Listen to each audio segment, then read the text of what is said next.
Okay. Between 2 foot of leaf figs. All right, we're on Instagram. We're live on Facebook. Daniel. Here we go. We're live. We're live. Now let's make sure everyone can hear us. Do we have any comments come in? People saying can't hear? Oh yeah, can't we got hear? people joining. What are they saying? We have 61 people on Instagram. 70. They All give right. us the thumbs up, they can hear us. Can everyone hear us? Tuned in live on Instagram and Facebook. Yeah, I hear it coming through your computer. All right. We're good to go. We're good to go. So, thanks Colonel Kelly for coming down here for the second round of the tour for West Coast. Last trip was a little more exciting. I know we got to go out on the water, and it was really good last time to see the mouth of the Caloosahatchee. Was, you know, it's like Mars. You know, there was nothing. You get up 8-10 miles into the sound, and 6-8 miles in the sound, and there's a bunch of life. Start to see bait. And finally, we get up to an area that's, you know, almost 15 miles away from the mouth of the Caloosahatchee, and you finally see, you know, an area that's much less impacted. We're, you know, snook all over the place, and redfish, and dolphins, manatees, and we saw a little bit of everything. Birds going crazy up there. So, you know, we're here today to talk about LOSOM, the Lake Okeechobee System Operating Manual. Colonel Kelly is the ultimate decision maker with this plan. And we are here to learn a little bit about the process of what's going to happen next in this iteration 3. Colonel Kelly came down to hear from us today, you know, what's important to us, and you know, also tell us what we can expect to see. So thanks again for coming down. Yeah, and I think, Colonel, one of the things that we get a lot is what you touched on when we're fishing up is that time frame. Like what does the, you know, when these key decisions or when these milestone marks are from the decision-making process to implementation. So just get rolling? Yeah. All right. So I'm Drew Kelly. I'm the commander of the Jacksonville District, U.S. Army Corps of Engineers. Talking LOSOM, the Lake Okeechobee System Operating Manual. And so I'll take just a little bit of perspective on, you know, where we are right now, how we got here, and then where we're going, right? So this all starts with Lake Okeechobee Manual, right? We manage the lake with a manual. It helps us make decisions about what to do with water, when and how, where we release it, how we release it, during what time of the year, all that kind of stuff. And so we got into this process because we've been working on the repair to the Herbertdyke for a number of years, and we're going to be done in 2022. So December of 2022 is the target. That is when we are going to have, you know, a couple of $1 billion of the federal and Florida investment to make that dike better. And because we're making the dike better, we can institute a new plan for how we deal with the water.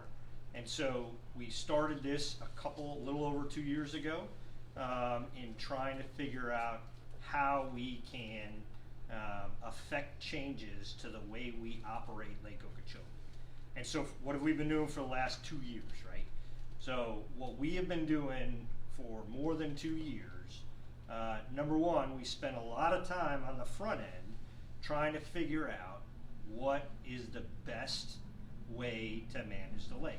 And that's really a philosophical discussion. You know, what is the water in Lake Okeechobee best utilized for? And so the system that Lake Okeechobee is built into is the Central and South Florida system. And so, in general, oversimplified, we basically got 3 outlets for the lake. We've got water that can flow to the west to the Caloosahatchee, water that can flow to the east to the St. Lucie, and water that moves south from the lake all the way down through a series of canals, you know, to Florida Bay. And so that's what we've got to deal with. What happened when we started the repairs on Herbertdyke is the dike was at risk. You look at a dam, a 143-mile dam that impounds Lake Okeechobee, and it was built, you know, many years ago, and we saw some things that have happened over time that we had to repair, and so we're doing that. And so at the end of the day, when we're done in December of 2022, the dike will be much more resilient. And so, okay, what does that mean? So again, over the course of the past couple of years, we've been talking about, what we want to see with how we currently execute releases from Lake Okeechobee and how we should do that in the future. And so we did that by going all over South Florida, met with a bunch of stakeholders, have a delivery team, what we call a project delivery team, with many stakeholders that represent all the areas of South Florida, and got really specific. Not only did we figure out what was desired, but we turned those into metrics. And the way we did that was we had sub-teams. A sub-team would be focused on water quality. There'd be another sub-team that's focused on water supply, right? And so each one of those sub-teams did a lot of work with our technical folks to say, hey, listen, this is the measurement that you need to take to compare different alternatives. And so we did all that. We walked through a couple 100,000 model runs over the course of a couple of years that started with, hey, let's pretend nothing matters, right? Let's pretend, we didn't care if we overflowed Lake Okeechobee and flooded a bunch of places, right? Obviously, we're not going to do that, but we ran models that said, what if we do this? What if we do that? We got very extreme. Then we went into a scenario where we started kind of backing out those extremes and said, okay, what if we only focus on water supply? What if we only focus on needs of the Caloosahatchee? What if we only focus on needs of the St. Lucie? And so we did another, 10, 20, 40, 50, 80,000 model runs of all that stuff. And so we got those. And then that taught us collectively, the big we, all of those kind of interactions. So things that we know. When the lake is high, there's more water for water south or other areas when it gets dry, right? If you fill up a bathtub and when it starts to dry out and evaporation takes over and there's more water at the end of the dry season, there's more places to put it. And there's lots of parts of the system, Florida Bay being one, parts of the Caloosahatchee is another, that need water in the dry season. So if you overfill the bathtub, you're guaranteed to have some water at the end of the dry season. But we also know that if you fill it up too high and there's a storm in the Atlantic, you got to put the water somewhere, and so you start forcing a lot of water out to the estuaries, when it's already really wet. And we know that doesn't work as well either. So it's all about trying to figure out how to balance it, right? So we ended up in the process in our second iteration where we looked at different balanced alternatives, and we called them balanced arrays. And so those balanced arrays took a perspective of what balance means, because when we went around across the state of Florida, everybody had a different interpretation of what balance is. As an example, in one of the cases, we took the current schedule, which is LORS 08, meaning that's the schedule we're in right now. We took that and said, well, what if we just start with that and then just try to tweak everything and make everything just a teeny bit better, right? That was one array. We took a water supply array and said, okay, what if we went back, 10, 12 years back and said, if we kind of focus on water supply and set that and then tweak around the edges for everything else, that's a different version of balance. Another version of balance was, what happens if we focus kind of a lot on the ability to do water all the way from the tippy top when it impacts dam safety all the way to the very bottom when you're impacting water supply. What if we utilize the entire spectrum of the whole lake throughout a season? What would that do? That was another version of balance, right? And so we looked at all of those. We took a lot of discussion. We ran a bunch more models, and where we are today is we picked the balance that is called CC, right? We just put letters on them because it's what we do, right? We create acronyms, we put things in letters, so we chose CC. And what CC really does is it takes advantage of the water availability that the Herbertdyke Repair helps and maintains some of the ecology and a focus on kind of water south and the estuaries both east and west. And so that, at this point in time, is our preliminary version of what the best look of balance is like. And so we announced that a week or so ago, that it looks like that's the way we're headed. And then so going forward, you know, what are we doing now? So now, this is day 2 of kind of a couple of weeks of paying attention to what people think about our choice. And so we're getting feedback, got some great feedback today, a lot of good briefs with folks that are really, really technical, taking a look at the data. And so we're trying to figure out how to make this version of balance, this array, CC, even better. And some of the things that we need to be looking at in order to go through our final version of modeling, which is iteration 3, which we will do in August and September timeframe. And so where we go from here is spend a couple weeks trying to figure out, okay, we're going with CC, what things do you want to improve using CC as a framework? And we're listening to that. And so at the beginning of August, I'm going to come back out with, okay, here's the plan, right, CC, and here are the things that we are going to put into the next model, right? So it's things like, right, and these are not things that I'm saying we're going to do, these are things that I'm hearing we ought to do. So I've heard from some stakeholders that say we have to absolutely look at CC and focus on water supply. Focus on water supply and improve the water supply performance in the CC model. I've also heard that we need to take a look at, you know, what we call the buffer, right? Currently CC has a zone that kind of says when the lake gets to a low point, like a little under 13 feet, you really say the estuaries don't get anything, water flows south don't get anything, and you kind of hold that water so you don't get into a shortage problem with water supply. Some folks have asked us to remove that entirely and consider utilizing the water for flows south, for the Caloosahatchee in the dry season, and things like that. So those are some of the things we're thinking about. One of the other things we've heard is, you know, CC arguably has time periods where the lake is high, and higher for longer, and that's not good for lake ecology.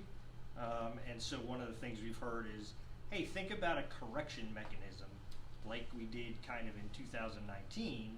That's part of the schedule that says, hey, you can intentionally or try to help Mother Nature bring the lake down into a more reasonable kind of reset, so it's not year over year over year as a high lake. And so those are the things we're considering, those are the things that we're looking at and listening to. But at the end of the day, any modifications that we make to the current kind of preferred analysis that we're working through right now is going to have a trade-off somewhere, right? If we're going to focus on water supply, you know, that may have a trade-off with water flow south.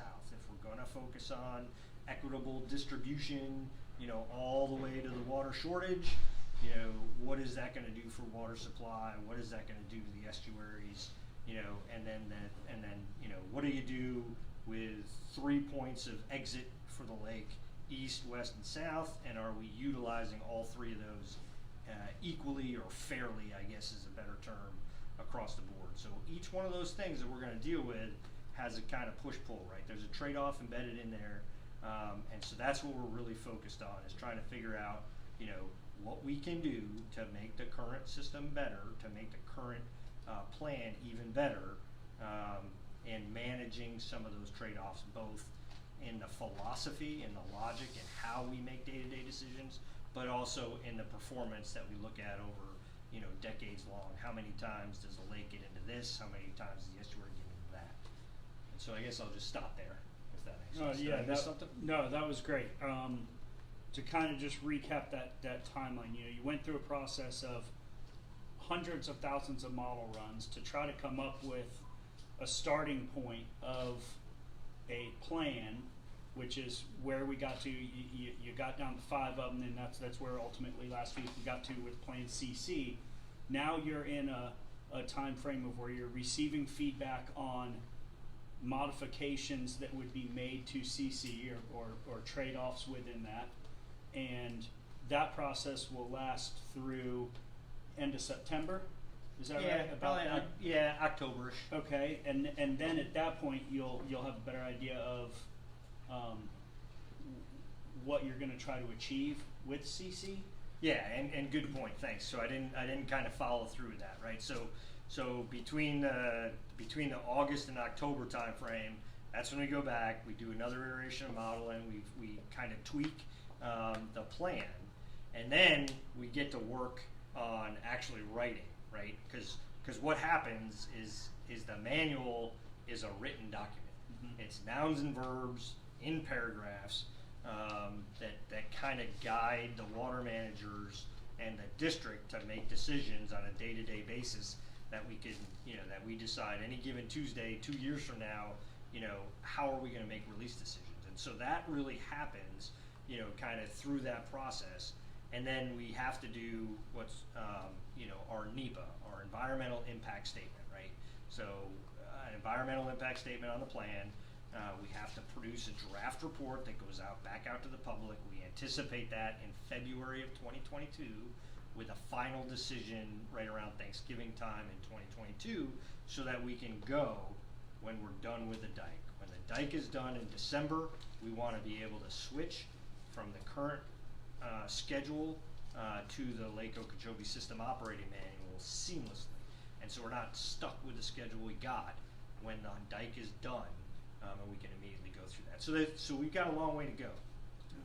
And I know we were getting some sign language a little bit ago from the folks on the other side of the camera that we need to get our volume up. So apologizing to all y'all that we're going to be screaming next.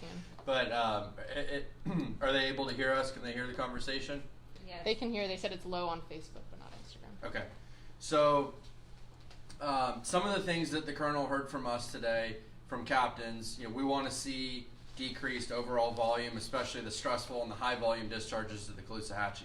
From our perspective, I think that's one of the biggest shortcomings of CC. It's a great starting point and it has a lot of opportunity to optimize everywhere.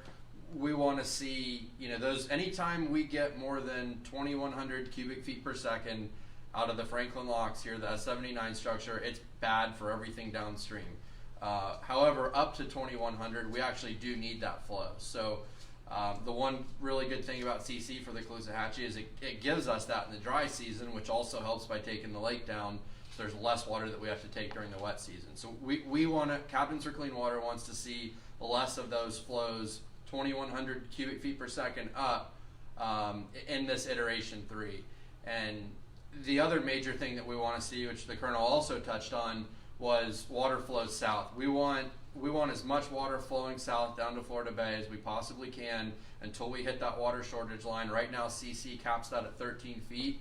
The thing about that is when Florida Bay really needs that water would typically be in a drought scenario when the lake is, going to be low, potentially below that 13-foot mark. So, it's Florida Bay has to be able to get access to that water. So those are really the two main points that we're going to be pushing for from Captains for Clean Water out of CC. And what we heard today from Colonel Kelly and the Corps was that there's more than enough opportunity in this iteration 3 to make some changes to that.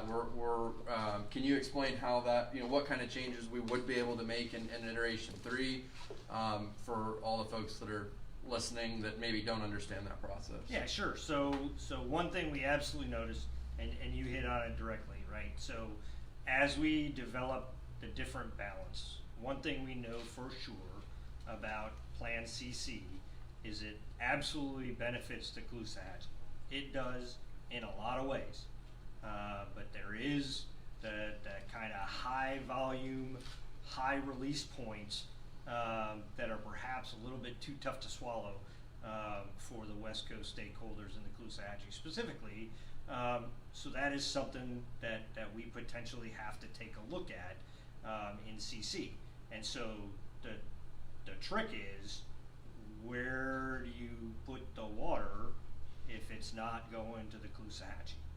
And so that's part of the trade-off analysis that we're talking about. Certainly, as we have been for years and continue to press, the ideal place to get water is to the south. Ideally, that's the place it should go. We're committed to that. We're spending billions and billions of dollars in infrastructure to support that.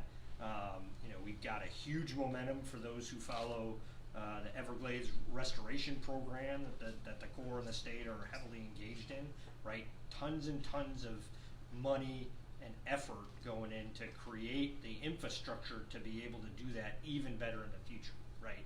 So barring infrastructure, what do we have at our hands now? What we have at our hands now is a schedule. And so understanding that we've got, some potential issues with high volume flows, how can we deal with that? Is there a trade-off to be made to mitigate for some of those high level flows at certain times? And that's something we got to consider, as we go into the next round of modeling. It's where does the water go and when does it go there?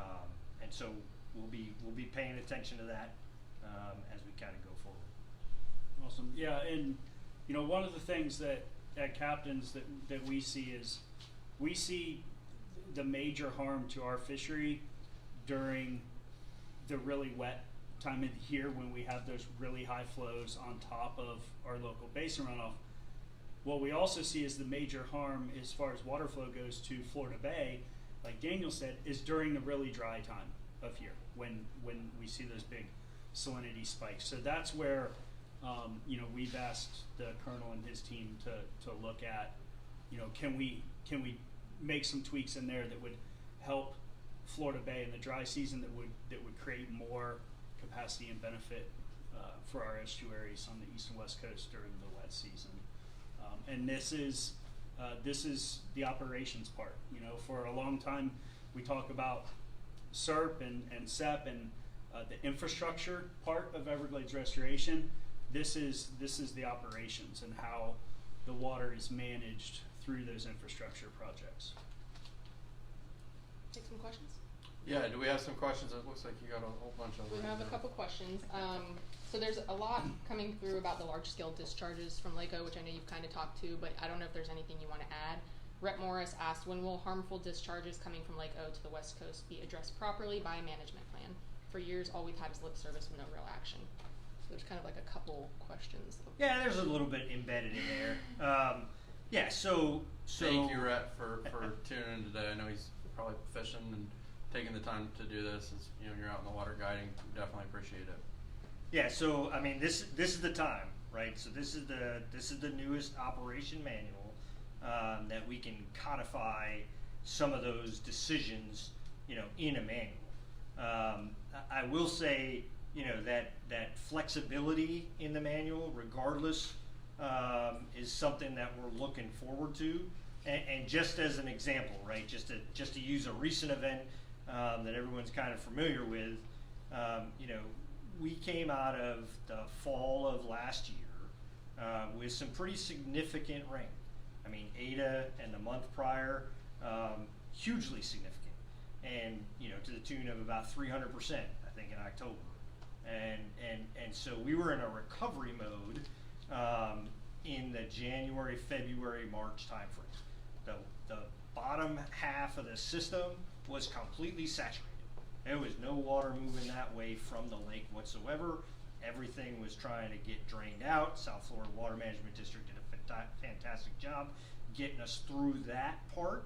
And so when we woke up in February, that was the time when we're looking at trying to get water out of the lake. We were very, very high. We were still doing risk inspections on Herbertdyke to make sure that we were okay from a flood protection standpoint. And so in February, the goal was to get going and get water out of the lake and get it out of there as quickly as possible. Also in February was a time when we started up as we monitored what was happening in the Caloosahatchee. And so that's the type of flexibility we're looking for in the next operating manual that we had a little bit of in this one. So I will say that, you know, we do pay attention, and I don't mean to say we only give it lip service, but we certainly do pay attention and try to balance kind of the needs at the same time. And again, you know, it was February, had to go hard, didn't go as hard as we should have or could have because of what was going on the ground. And so we got to make those hard decisions on a day-to-day basis, and we think the new manual will better inform us to help us with those decisions going forward. And that's, again, you know, that's one of our biggest focuses here at Captain's is how do we deal with those higher volume discharges from the lake to the Caloosahatchee in this model CC. There's definitely an opportunity to do it, and again, that's our number one focus out of this. A lot of questions about CC and the harmful releases. Captain Corey McGuire asked, can you explain how planned CC will impact the Caloosahatchee and what's possible with the optimization process?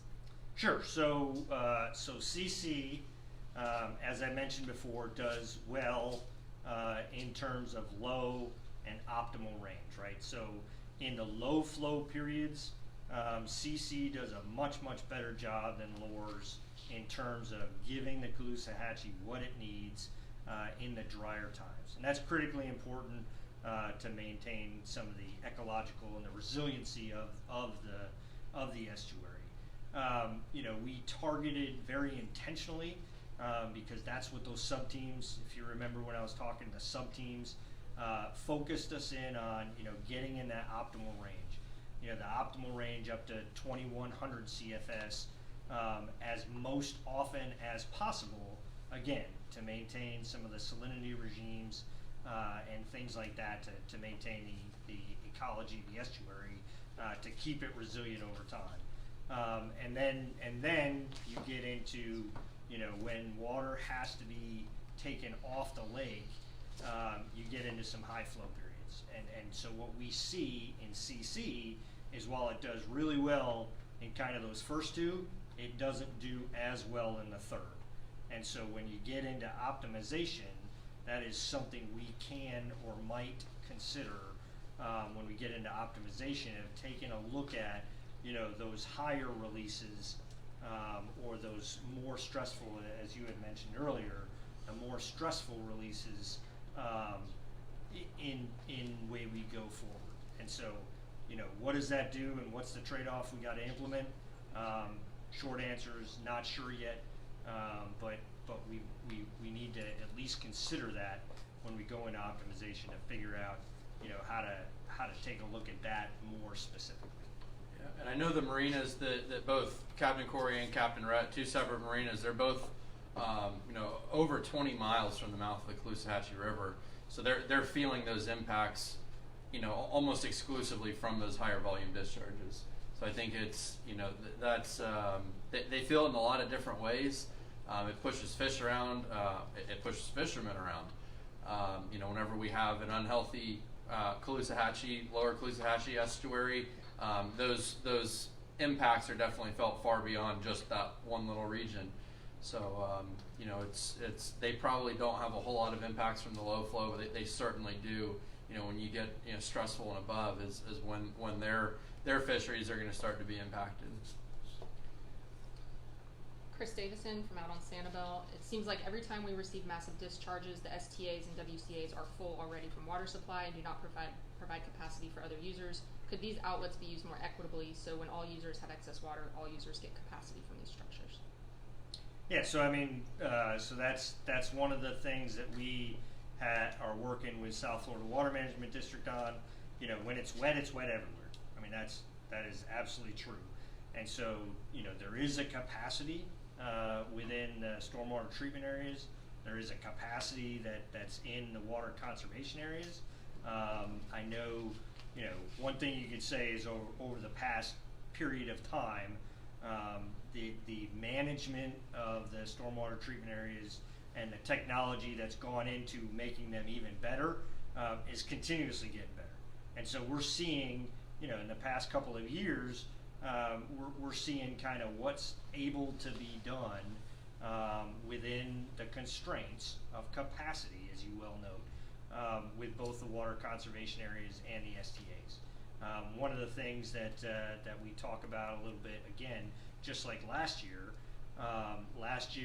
when everything was really full, we recovered that system probably faster than has been recovered in the past when you think of times like Irma or other times like that. And I think that's just a tribute, to the diligence of what our water managers do and what the water managers at the South Florida Water Management District do, and our partnership with them, and to be able to figure out how we can get the most we possibly can within the limits of the system. And then again, it's back to, how can we make the system even better going forward through all the infrastructure projects that we got working now.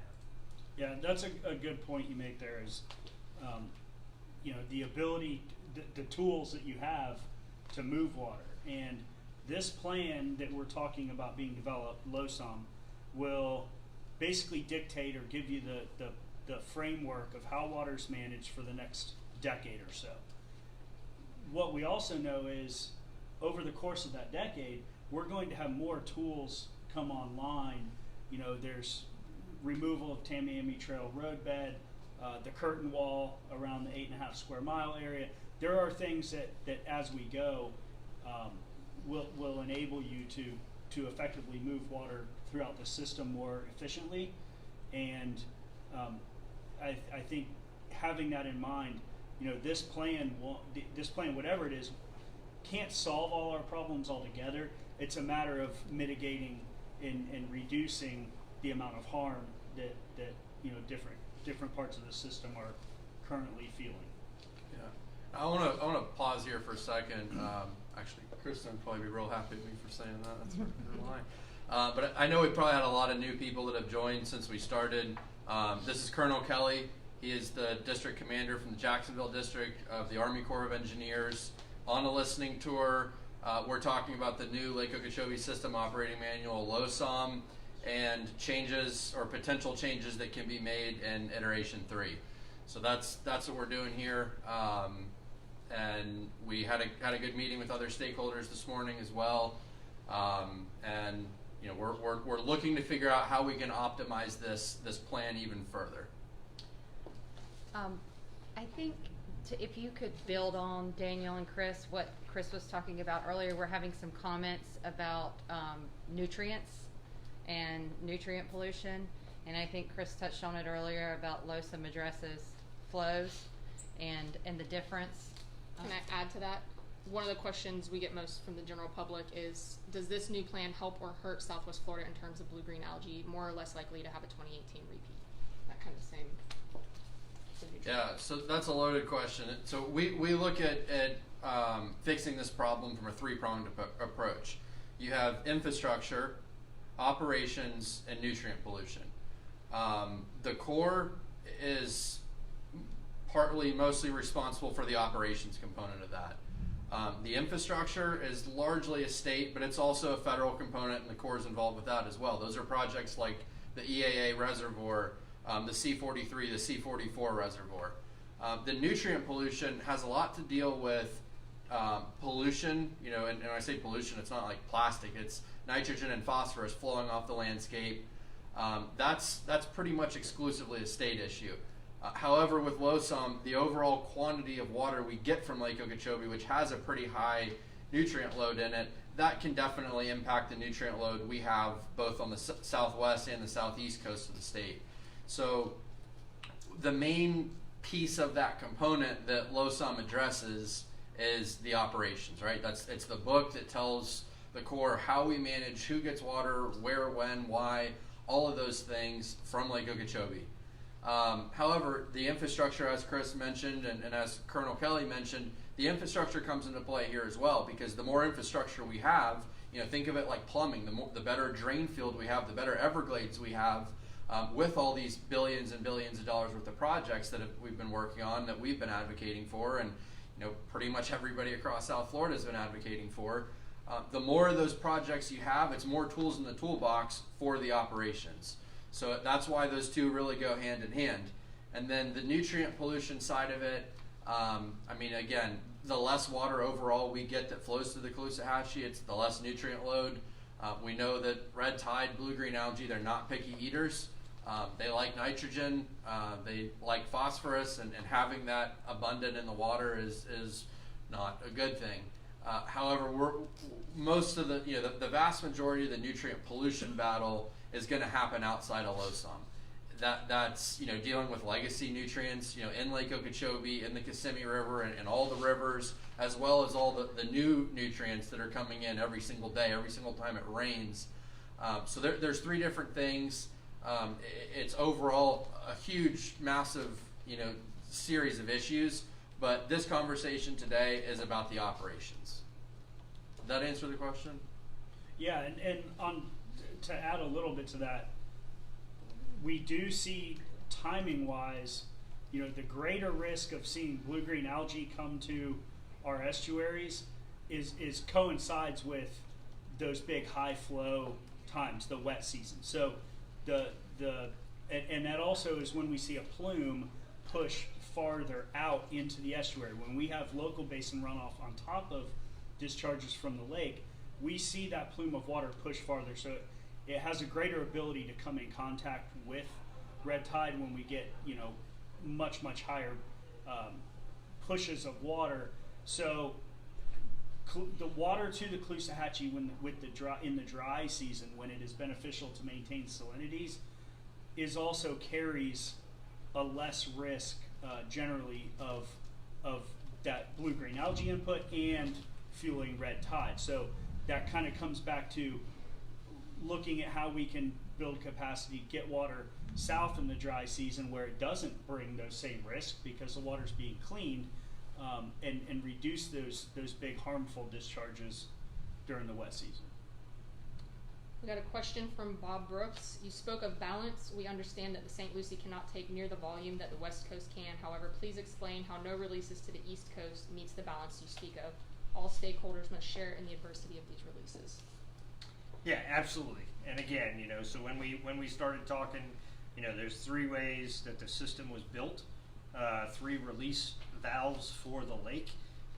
That's east, west, and south, right? And so, just from an overly simplified perspective, the straw going to the Caloosahatchee is significantly larger than the straw going to the St. Lucie, right? So there's just more volume capable to the Caloosahatchee than to the St. Lucie.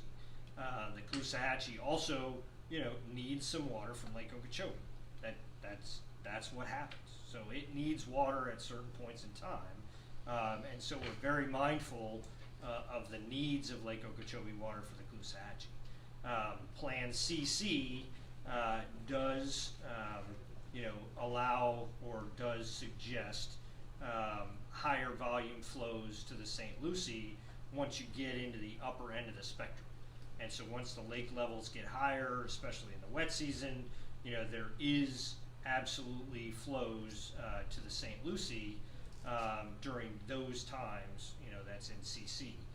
And so what you're getting after, what that question specifically gets after, is the same thing we were talking about earlier today, and what I've heard from multiple West Coast stakeholders is there a balance, or is there an optimization that perhaps considers, logically considers a little bit more what equity in terms of east and west distribution of water throughout the spectrum, and so that is something that we would have to think about in terms of potentially optimizing CC.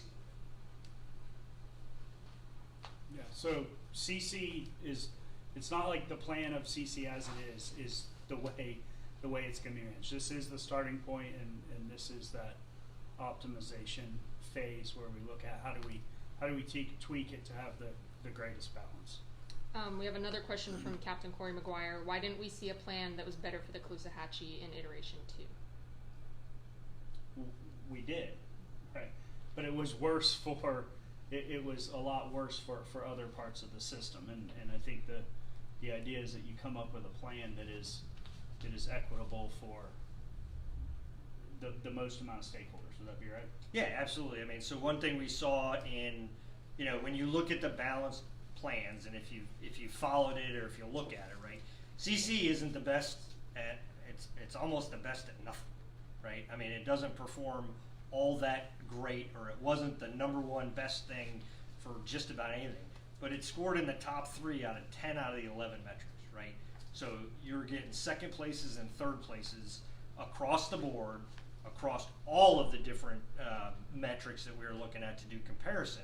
And so while certain plans did great and were #1 for several iterations, like BB, performed awesome in 3 or 4 categories that were related to water supply, it was dead last and off the chart in some of the other areas. AA did phenomenally well for the St. Lucie estuary, right? Plan EE iteration 1, arguably did better for the Caloosahatchee holistically, but didn't do the rest. And so exactly as you're saying, we landed at a place where CC was chosen as the framework to go forward with because it scored second and third in 10 out of the 11 metrics, which, from my perspective, is kind of the best at balance. And utilizing that, we're going to try to see if we can get even more out of it. And so that comes in 2 ways, right? So that comes in the way when we do the modeling and you look at the performance, that is a way. And then it comes down to the written document, the guidance that go to water managers and myself as we look at making day-to-day decisions, for the next few years going forward. That's written. Those are nouns and verbs that dictate and explain how we achieve the benefits that are the water in Lake Okeechobee going forward. And so it's the logic and the performance in terms of modeling that we really got to look at going forward. I think we have time for one more question. Tiffany Fussell asked, what does this optimization process look like? Can you give us some tangibles about what's actually going to happen? Sure. And so like I was trying to say earlier, so what does optimization look like? #1, it's another round of modeling, right? So it's another round of going back, using the modeling tools that we did to check each of the different alternatives. And so a thing that we could look at in optimization, we have, again, a zone F, right? We call it zone F. It's the point at which we stop sending water flows to the south and we kind of postpone any dry season flows to the Caloosahatchee.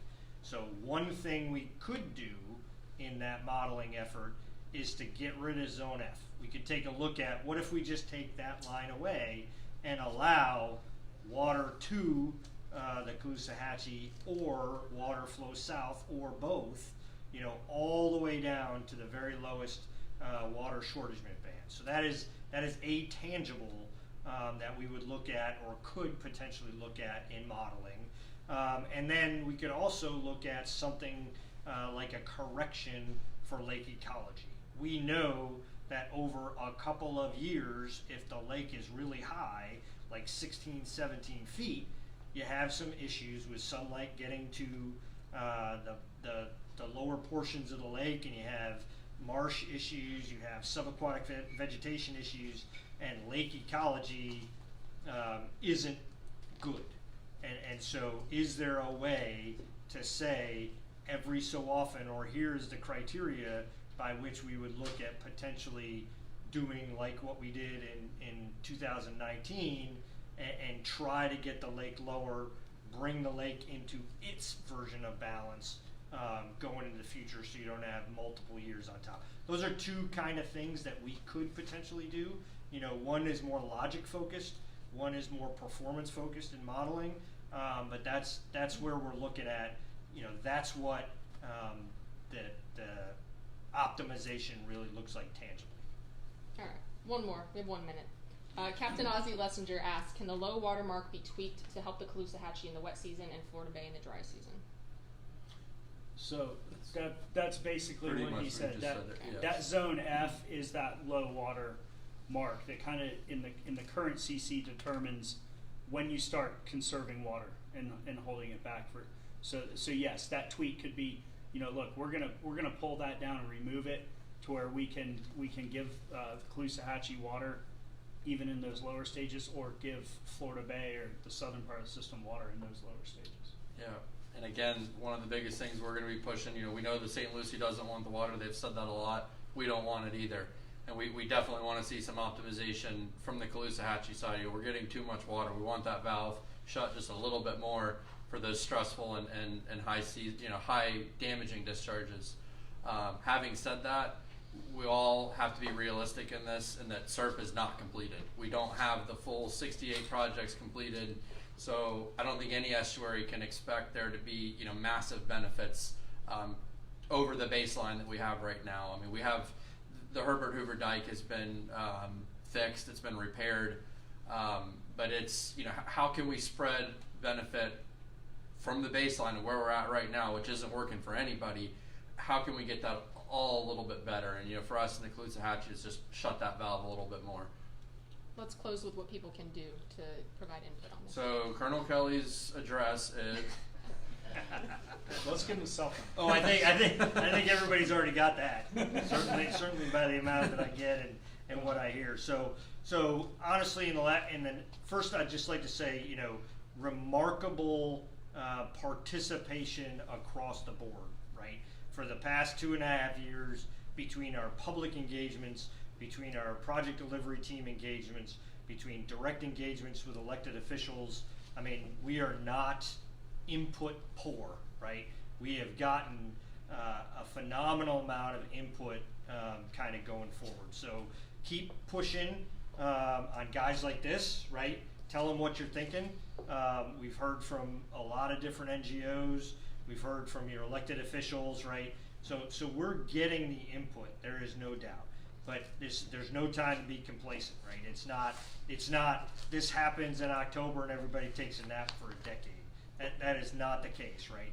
We've got tremendous momentum, not only with how we operate the system, but the infrastructure that's cranking, right? We've got C-44 that we're gonna, celebrate and fill up here in the October timeframe. Later on this week, decades long in the making. We're gonna cut the ribbon on the Kissimmee River. That's fantastic. C-43 is right around the corner. We're gonna initiate our first construction project for the EAA reservoir this fiscal year. And we're trying to get the authorization to get going on storage north of the lake. So no complacency. Keep talking about the things that you need to see that would help, and we will continue to provide resources and logic, and try to solve what we know is constantly at issue around here. So keep it up. Keep calling. Keep emailing. It is all good. Well, you don't have to worry about our members and supporters pulling back the throttle there. I know we've had well over 10,000 people that have taken action on LOSUM just from our platform. We've also put the Corps' email out just to the public one. So I'm sure people are going to keep their foot on the throttle there. And to everybody watching, thanks for tuning in. Thanks for educating yourself on it. Don't make this the last thing you do. Make it the first. This next couple months are really going to be critical. We've got a plan that's a good starting point. We know the optimizations that need to be made from our perspective. Thanks for tuning in today. We'll keep you updated on all this, and thank you very much, Colonel, for coming down there and Appreciate you listening. having me. Thank you.